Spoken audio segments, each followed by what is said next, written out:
Hay nako, wala na naman sa Bible. Sa palagay kaya nila ay makikinig sa kanila si Maria kung mali-mali ang pinagsasasabi nila tungkol sa kanya?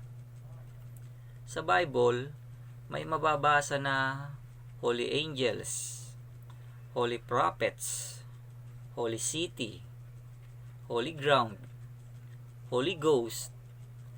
Pero kahit i-search mo, Holy Mary, wala eh. Pasensya na.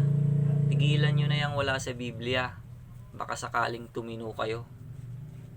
Basa Biblia. Unang Korinto 4:6. Ang mga bagay ngang ito, mga kapatid, ay inianyo ko sa halimbawa sa aking sarili at kay Apolos dahil sa inyo, upang sa amin ay mga tuto kayo, na huwag magsihigit sa mga bagay na nangasusulat, upang ang sino man sa inyo ay huwag magpalalo ang isa laban sa iba.